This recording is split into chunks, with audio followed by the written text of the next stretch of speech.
What is up, everybody? And welcome back to another episode of Emphasis on Sports.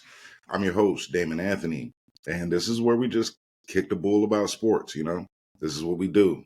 Every now and then we'll get together, we're going to chop it up, right? This has been a great sports weekend.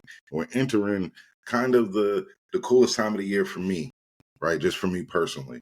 We're going to have all four major sports leagues coming up soon. WNBA is wrapping up. We got huge college football action seemingly every weekend with this realignment. So I really, really, really love this time of year. And it's not disappointing. Let me tell you that, right? So yesterday, college football, huge games, huge day, right? Game of the weekend thus far, maybe college football game of the year thus far, Georgia, Bama turned into a heavyweight back and forth battle. I'm talking bang, bang, bang, bang down the stretch. Capped off by freshman, 17-year-old cat crushing them out there. The young boy, I believe his last name's Williams. I don't want to mess up his first name. I don't want to do anything like that. But man, you see that play on that 75-yard touchdown? My boy put moves. He put in great moves. Great catch. Great stop and go, a la Reggie Bush. And then when dude turned on the burners, oh my goodness.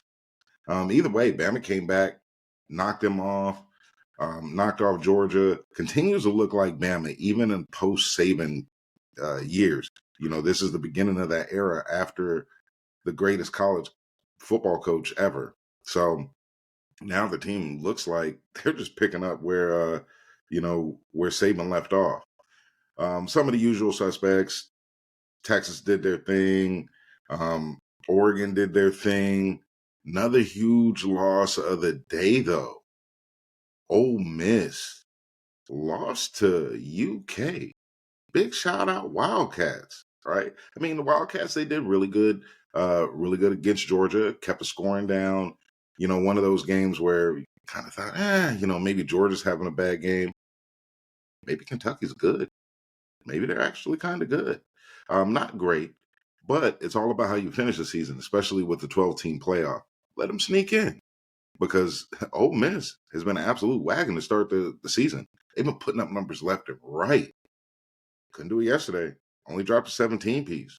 Another huge game of the day. Penn State with Illinois. Penn State knocked them off. Kind of saw that coming. Doesn't mean it wasn't a huge game, especially in the Big Ten.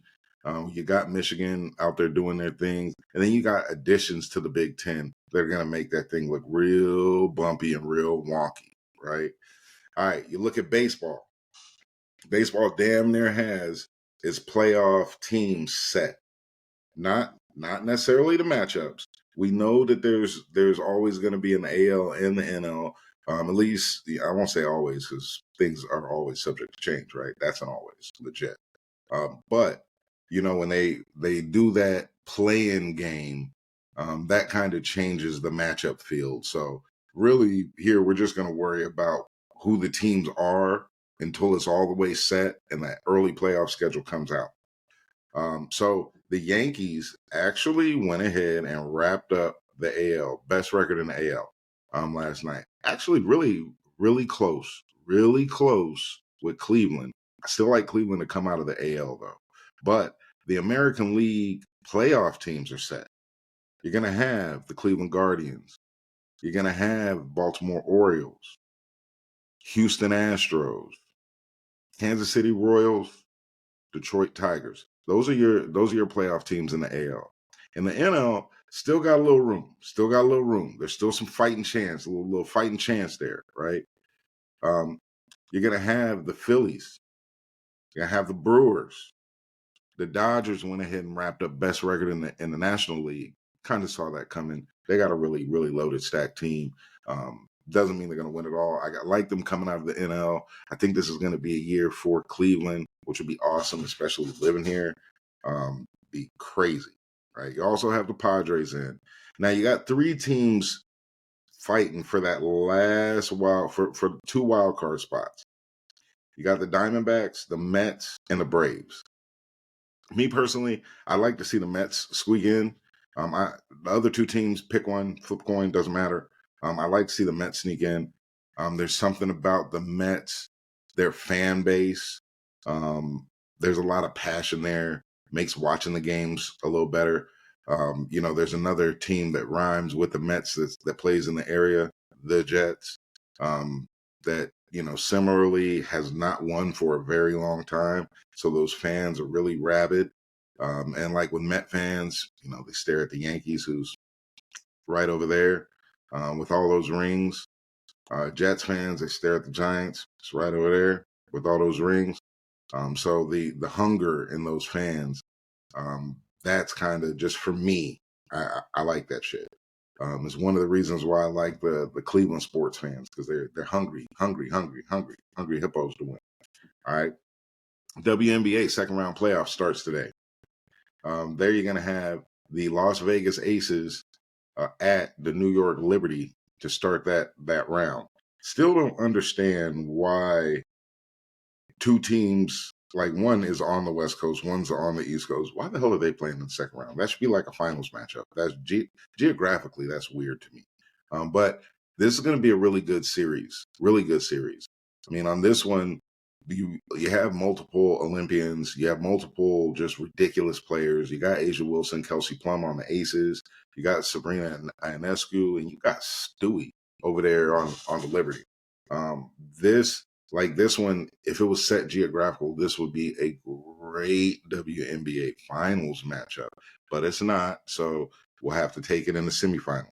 Other semifinal, Connecticut Sun, Minnesota Lynx. Doesn't have the star power as the other matchup, but it's gonna be a great series. My predictions coming out of this series makes it a little tough. All right, I'm gonna take Connecticut. I'm gonna take Connecticut Sun. You know what? I'm gonna take the Las Vegas Aces. I've made plenty claims that Asia Wilson is the best player in the league, best player in the world as far as the women's player at this point today. So I'm gonna say the best player leads her team to a victory in this series to go fight for another WNBA title. That's my take on that right there. But we shall see. We shall see, because it starts today, and I'm excited. Maybe I don't know if you can pick that up, but I'm excited. I'm definitely going to have a TV on that as the day goes, even though I will be jammed up watching NFL football. Right. Speaking of NFL football, let's talk about it. Thursday night, we had Dallas and the Giants play in kind of an interestingly weird game. Multiple reasons. Daniel Jones looked actually okay between the 30s. Once he hit that 30-yard line going in, he turns, I don't know, David Jones or something. He turns into a damn bum. Then they're kicking field goals all the time. It's crazy watching that game, because it's like, okay, because Dallas defense still didn't look great. They were letting him move the ball in between those 30s. Now, once it got to a point, me personally, I'm not going to say Dallas's defense stopped them from getting in the end zone. I think it's 50-50, because I don't know exactly how. Daniel Jones, he's just not a guy to me. He's just quarterback.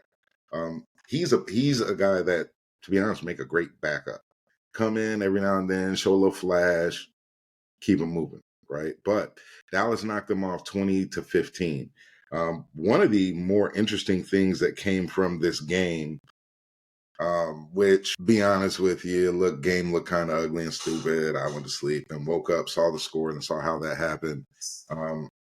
Was Aubrey missing that kick at the end?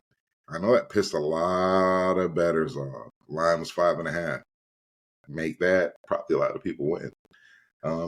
But that's what happens when you bet, man. Sometimes you lose, sometimes you win, sometimes you lose.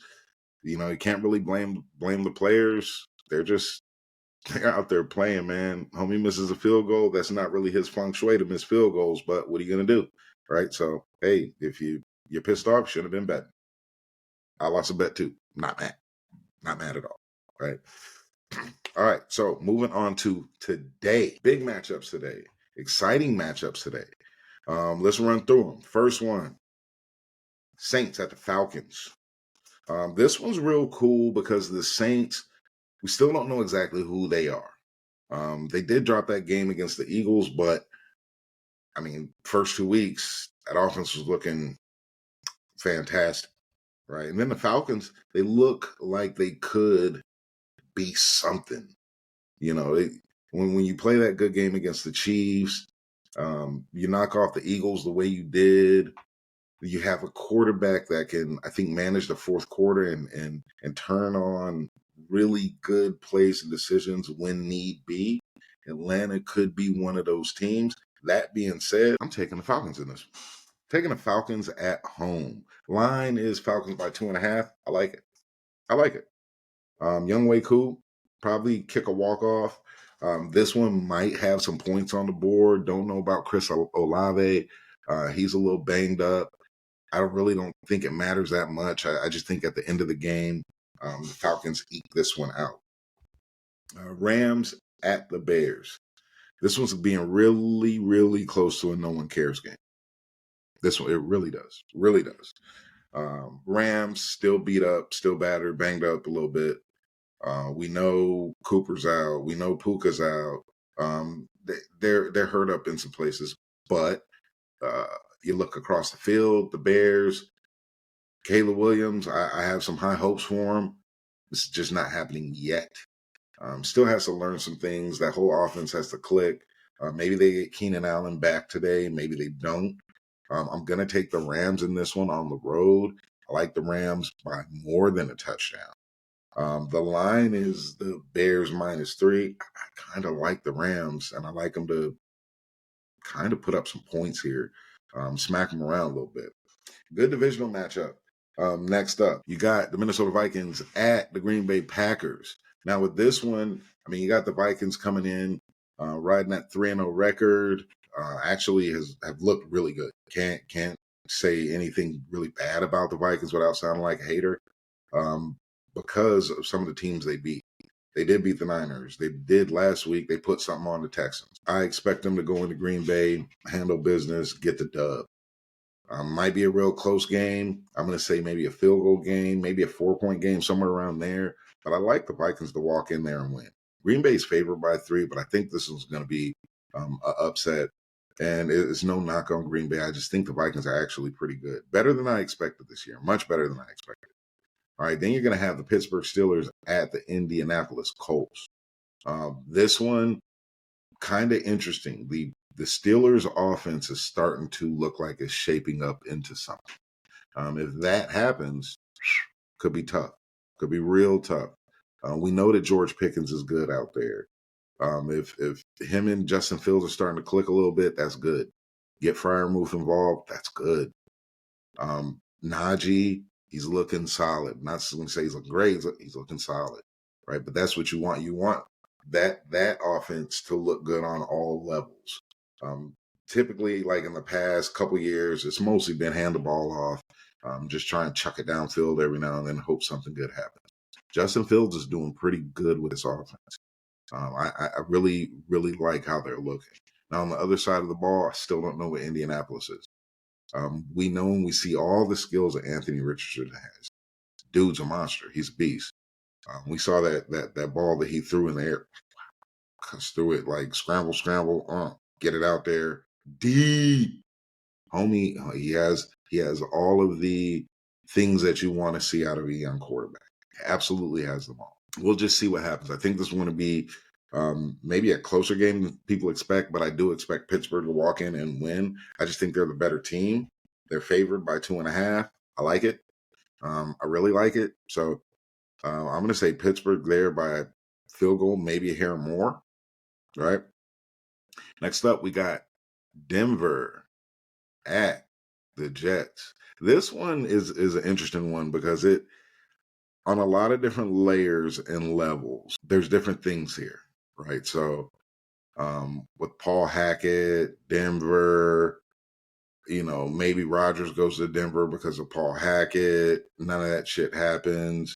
Now he's in New York, which is just odd to me coming from the Packers going to New York. Not really a Favre guy, but you do the same thing as Favre. Is he going to go to the Vikings next? That would be hilarious. But as far as the game, Denver looked good last week. They looked good last week. Can't really say they didn't. They, I think, surprised a lot of us and beat the Bucks. But the Jets are starting to look like they're getting their shit together. It looks like they're starting to get to that point where, okay, we play together, we click a little bit, boom, here you go, Garrett. Mike Williams is working his way back onto the field a lot more, a little less of a pitch count. We know what Brees Hall is. We know what Braylon Allen is. And they're at home where that defense can bounce off of that crowd too, especially going against a rookie. I like the Jets. I like them by at least a touchdown. The line is Jets 7.5. That's pushing it. That is pushing it. I do like the Jets to win this game by a touchdown though. Another good matchup. Eagles at the Bucks, at the Tampa Bay Bucks. I'll just say right out the chute, I like Tampa Bay to win this game. Tampa's at home. Both the Eagles starting receivers are a little hobbled. We know AJ has missed a little time with the hamstring. D. Smith, he's out a little bit. I mean, he got banged up last week. Didn't really look great. We know the Eagles have other weapons. Saquon's back there. They went out and got Jahan Dotson. You got Goddard. I don't know if it's enough to beat Tampa at home after they're coming off of that loss to Denver, where I really feel like Tampa might feel a little embarrassed and like they have some growing up to do, some things that they need to take care of as they go through their season. I like Tampa here. Philly is favored by 1. I just like Tampa to beat them straight up. I call that shot. Next one, Cincy and Carolina. This one is interesting as shit. A lot of different reasons also. We know Bryce Young got benched. We know Andy Dalton came in and did his 1-2 and put up some numbers. So now this one is a little bit of a new shit, revenge tour. But we know Andy Dalton started in Cincinnati. He, has love for the organization, the team, the fans, the city. He doesn't have necessarily anything to prove, but what he's showing all of us is like he's a good quarterback. This whole Carolina Panthers situation reminds me of any given Sunday. It just really does. You got the young up and coming brother Bryce Young, and then you got the older white dude that's like, kid, let me show you how it's done. And Cap Rooney, you know what I mean? With Andy Dalton. That's what it seems like to me. I love seeing it. Don't get it twisted. Don't get it wrong. You know what I'm saying? I'm enjoying watching this unfold. I hope it goes better for Bryce, but I think it's good for him to stand with a clipboard for a little bit and just check it out, see the game a different way from the sideline. Now on the other side of the ball, Cincy, there's a lot going on with this one. I believe Joe Burrow is a good quarterback. I'm not going to say great. You can have a great year. You can have a great college career, then come in the league, have a great year or two, and then just be a solid middling quarterback. I think he's a really good quarterback. A lot of people will say, well, he doesn't have the weapons. All right, that's cool. The weapons shouldn't make you. We talk about that when it comes to Brock Purdy. A lot of injuries with the Niners. Purdy looked good last week. In a loss, but he looked solid. In this game, I'm going to take Carolina at home. I'm going to take them to go on a little 2-game winning streak. I'm thinking that Cincinnati's going to lose this one. Maybe time to move on from Zach Taylor, bring in someone a little different. Don't like to look for people to get fired, but if the shoe fits, they may just not be listening. That happens sometimes. That's in the world of sports.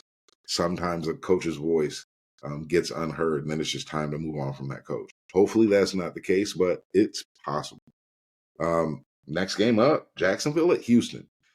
This one is really only interesting because it's a division game. If it wasn't a division game, no one would really care. Jacksonville has looked horrendous. They just have. Trevor Lawrence, we had these feelings of Trevor Lawrence coming out of Clemson. After Deshaun Watson, we felt like, okay, boom, took Clemson to some good places, did their thing. He's going to be a stud when he comes in the league, long flowing blonde hair, looking like sunshine out there. Then he goes to Jacksonville, and because it's Jacksonville, and they virtually have kind of sucked since Mark Brunell, and he boosted them a little bit. I think we gave him a lot more credit than was necessary, because what he did was he had a good year or two. Good, just good, not great. Year or two. He takes Jacksonville to the playoffs. That big comeback against the Chargers, and then what? And then nothing. This year, they've looked horrible. Doug Peterson, got a lot of respect for him as a coach. Obviously he won a ring with the Eagles, on which the Eagles hadn't won one ever. But won one with the Eagles, looked good doing it. Came there, think everyone thought that, this was going to be like, all right, this is the coach that's going to take us over the top. But they've regressed on the last couple of years. They just have. They look terrible. Meanwhile, on the other side of the field, Houston's coming off of I'm going to say a unforeseen loss. I don't think that they thought they were going to go into Minnesota and get handled like that. They're at home today. I expect them to pull their shit together, and I expect them to win by a touchdown or more. Houston's favored by 5.5. I'm going to say they win by at least a touchdown. Next up is a game that has shaped into maybe a really fun game to watch. Washington Commanders at the Arizona Cardinals.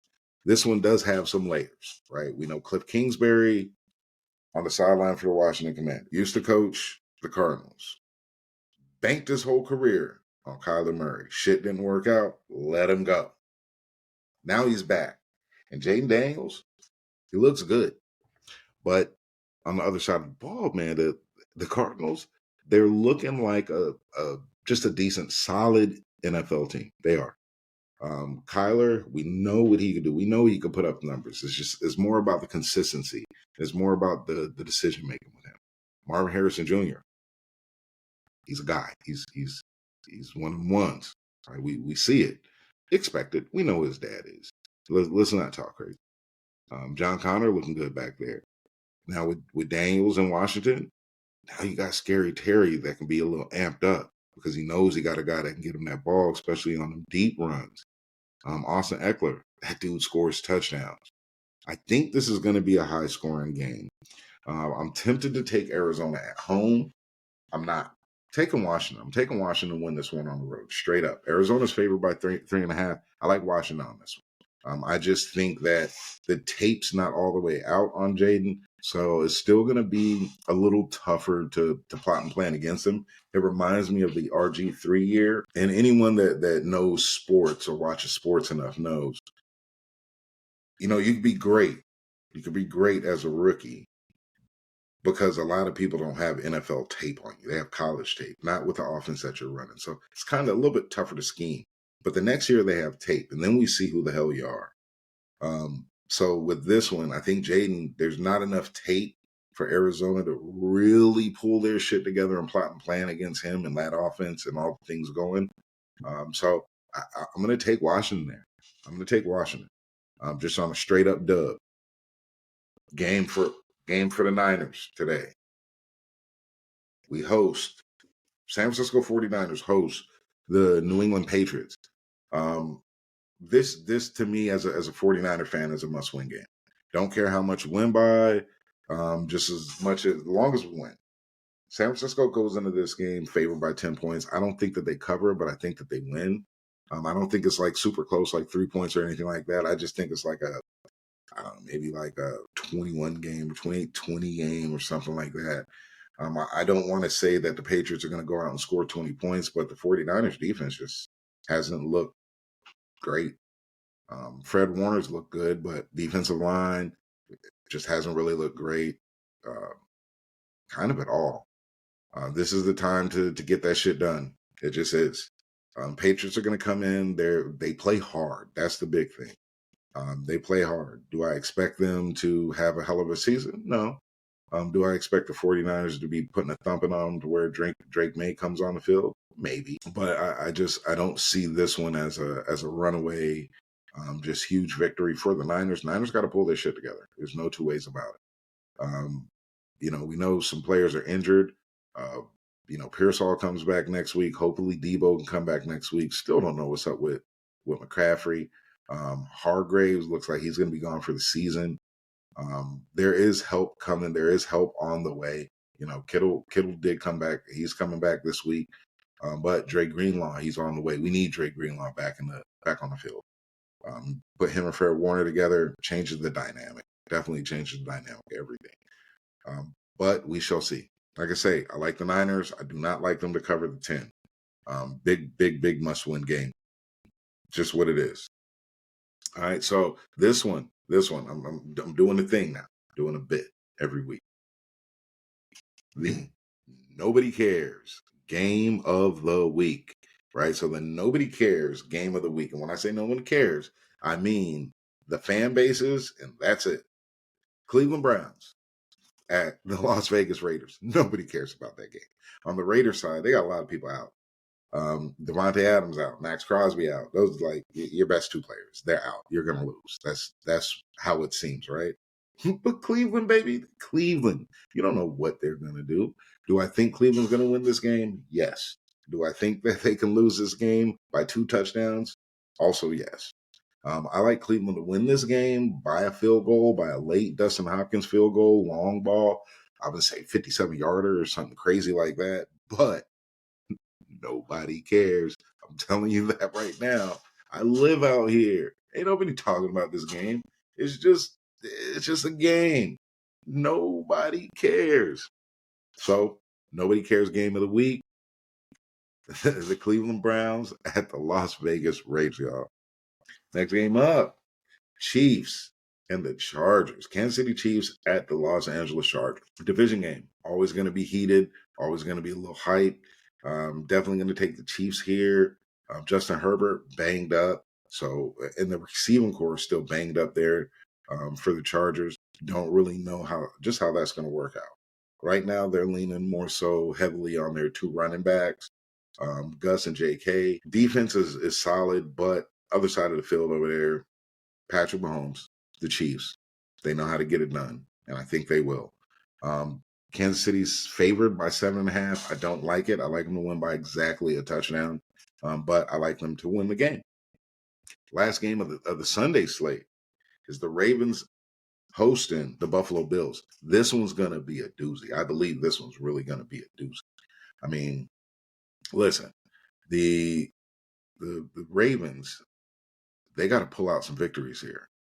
They can't continue to go in a hole because if the Steelers win again today, they're 4-0.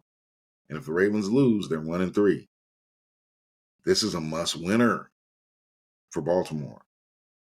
Now, on the other side, Buffalo, I said it last week. I was wrong. Buffalo looks good. Josh Allen looks good. He's competing for an MVP right now. He's a solid quarterback, great quarterback to me. He just got Mahomes over there, so you got to keep it fair. He's not better than Mahomes. But he's looking really good. He really is. And the Bills are looking good. There's no 2 ways about that. This one's a really hard one to call. Baltimore's favored by 2.5. I don't like the line. I think Baltimore's going to win. Justin Tucker walk-off field goal. I think Baltimore wins this one closer to like 31 to 30, like 1-point game. I think there's going to be some big numbers there, but I just don't see I don't see more than a field goal. I see this one as a really close game. Last 2 games, there's 2 more games this week. This week we have 2 Monday Night Football games. One thing I don't like about the Monday Night Football games is they slot them like 45 minutes apart. Like, come on, yo. Like, how about you give us, if you're going to do that, like if you can give us 2 Monday Night Football games, start them like an hour and a half, 2 hours separately. Just give us 5 hours of football that we're watching if you're watching 2 TVs, right? That makes sense. You're watching a game and then 2 hours in, let me turn on the other TV because I got another game, and you keep going. But this putting the games on at the same time, I'm just not a fan of that unless you're going to give me 2 really, really damn good games. Like if you looked at this week's schedule and I'm just like, all right, just looking at the schedule before the season, not knowing what's going on. You go ahead and throw New Orleans, Atlanta. You go ahead and throw Buffalo, Baltimore on Monday night. Boom. Boom. ratings extravaganza, right? And you could put Philly and the Eagles on that Sunday night game. I mean, you could put Philly and Tampa Bay on that Sunday night game because that is two playoff teams. They do have star power and all of that, and you still get the Sunday night action. Sunday day, we're gonna watch anyway. We're gonna watch our teams. We're gonna watch all of it because of fantasy. Give us two really solid Monday nighters this week. Tennessee at Miami. This was borderline and nobody cares game. Borderline and nobody cares game. Very close. But I like Miami at home. I think this is going to be a real ugly game. Miami's going to win, like real close, real low scoring. I believe. I think it's going to be like a like 17-14 game or something stupid like that. But I'm going to take Miami at home versus Tennessee Monday night. Line is Miami -2.5. I think that's a cover. Then Seattle at Detroit. Maybe it's just because I'm a Niner fan and I look at the Seattle Seahawks as sea chickens. But there's nothing interesting about this version of the Seattle team. When Russ was there and the Legion of Doom was there was some interest there. You know, that defense was outstanding. It was fantastic. And offensively, they had some big plays here or there. This Seattle team just looks to me. They just do. Now, this, on paper, this is a really solid game. I mean, maybe it's a good Monday Night Football game. I like Detroit at home. Detroit's giving up 3.5 in this one. I like it. I like it 24-20 Detroit. Seattle's going to play D. They are a solid team, but I just think Detroit at home is going to be a little tough to take. So I like Detroit there. All right. That is week 4, y'all. We're going to see what's going to happen. Today's going to be a fun football day. I'm looking forward to it. I think I'm going to throw me some ribs on the smoker, and we're going to pop off and watch some football, y'all. That being said, man, be good or be good at it. Hey, be the best at what y'all do. Y'all have a wonderful day. Love y'all. Holla.